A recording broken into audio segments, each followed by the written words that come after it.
సదాశివసమారంభాం వ్యాసశంకరమధ్యమాం అస్మదాచార్యపర్యంతాం వందే గురుపరంపరాం.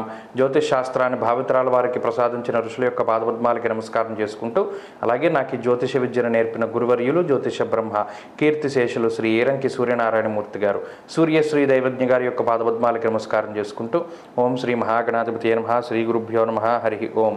వీక్షకులందరికీ నమస్కారం. ఫిబ్రవరి నెల 25వ తారీఖు లగాయతూ మార్చి 2వ తారీఖు వరకు ఉండేటువంటి గ్రహగతుల ఆధారంగా ద్వాదశ రాసుల వారికి ఈ వారం ఏ విధమైనటువంటి శుభాశుభ ఫలితాలు కలగబోతున్నాయో ఈ వీడియో ద్వారా తెలుసుకుందాం. ముఖ్యంగా ఈ వారం ఉండేటువంటి గ్రహగతులను గమనిస్తే మేషరాశి యందు గురుగ్రహం యొక్క సంచారము, అలాగే కన్యారాశి యందు కేతువు, మకరమందు కుజశుక్రుల యొక్క సంచారము, కుంభరాశిలో రవి బుధ శనేశ్వరుల యొక్క సంచారము, మీనమందు రాహు, అలాగే ఈ వారంలో సింహం కన్యా తుల వృశ్చిక రాశుల యందు చంద్ర సంచారం ఉండబోతూ ఉన్నది. ఇటువంటి పరిస్థితుల్లో ద్వాదశ రాశుల వారికి ఏ విధమైనటువంటి శుభాశుభ ఫలితాలు కలగబోతున్నా తెలుసుకుందాం. కన్యా రాశి వారికి ఈ వారం చాలా అనుకూలమైనటువంటి ఫలితాలు గోచరిస్తూ ఉన్నాయి. ముఖ్యంగా ఈ రాశి వారికి ఎక్కువ సంఖ్యలో గ్రహాలు యోగిస్తూ ఉన్నటువంటి పరిస్థితిని మనం చూడవచ్చు. ఈ రాశి వారికి ప్రత్యేకించి షష్ఠ స్థానమందు శనేశ్వరుడు కానీ, రవిగ్రహం కానీ, బుధగ్రహం కానీ, అలాగే పంచమ స్థానంలో ఉండేటువంటి శుక్రుడు, అలాగే చంద్రుడు, వెరసి 5 గ్రహాల తాలూకు శుభ ఫలితాలు కన్యారాశి వారిలో ఉన్నాయి. చాలామంది చెప్పేటువంటి విషయం ఏంటి అంటే, నిజానికి ఇప్పుడు ఉన్నటువంటి రాశుల్లో కన్యారాశి చాలా బాగుంది, కానీ శుభ ఫలితాలు రావట్లేదు అంటే దానికి కారణం జాతకంలో ఉండేటువంటి గ్రహ సంపత్తి. జాతకంలో అనుకూలమైనటువంటి దశలు లేకపోతే ఈ గోచార ఫలితాలు రావు. జాతకంలో దశలు బాగుంటే దానికి ఒక ఎడిషనల్గా ఈ గోచార ఫలితాలు మరింత రాజయోగాన్ని కలిగిస్తూ ముందుకు తీసుకువెళతాయి.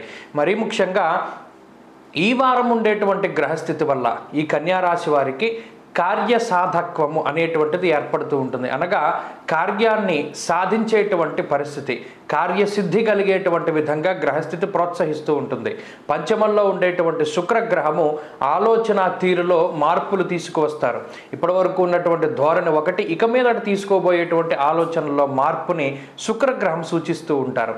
ఇక షష్ఠ స్థానమందు రవి కానీ, శని కానీ, బుధుడు కానీ చాలా అనుకూలించేటువంటి గ్రహాలు. మరీ ముఖ్యంగా రవిశనులు కొంత పాపగ్రహాలుగా జ్యోతిష్ శాస్త్రంలో అభివర్ణించినప్పటికీ పాపగ్రహాలతో కలిసినటువంటి బుధుడు కూడా పాపిగా అభివర్ణించారు.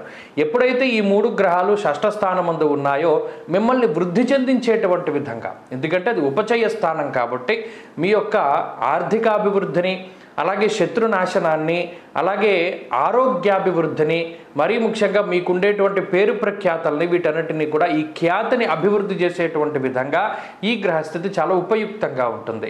అలాగే ఈ వారంలో ప్రత్యేకించి నూతన గృహప్రవేశము, గృహారంభము, లేదా వివాహాది శుభ కార్యక్రమాలు, లేదా మరి ఏ ఇతరత్ర సంతానానికి లేదా సౌభాగ్యానికి సంబంధించినటువంటి శుభవర్తమానాలు ఇవన్నీ కూడా వినడానికి అవకాశం ఉంటుంది. ఉద్యోగపరమైనటువంటి ఇబ్బందులు తగ్గుముఖం పడతాయి. వ్యాపార లాభానికి అవకాశం ఉంటుంది. మరీ ముఖ్యంగా నష్టపోయినటువంటి ద్రవ్యాన్ని, నష్టపోయినటువంటి అవకాశాలని తిరిగి సంపాదించడానికి వీలుగా ఈ గ్రహస్థితి చాలా ఉపయుక్తంగా ఉంటుంది.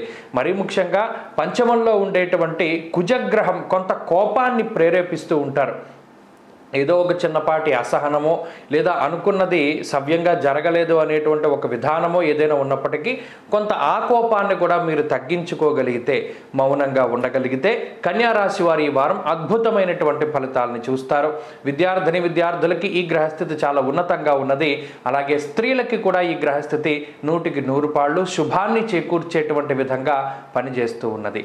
కన్యారాశి వారు ఈ వారం మరింత అనుకూలమైనటువంటి ఫలితాలని సాధించడానికై దక్షిణామూర్తి యొక్క ఆరాధన చేయడం చెప్పదగినటువంటి సూచన. శ్రీ మేధా దక్షిణామూర్తి స్తోత్ర పారాయణం లేదా శ్రవణం శుభ ఫలితాన్ని ఇస్తుంది. ఈ వారంలో కలిసి వచ్చేటువంటి రోజు ఆదివారంగా చెప్పవచ్చును. అదృష్ట సంఖ్య 2, అదృష్ట వర్ణము ఎరుపు. తదుపరి తులారాశి.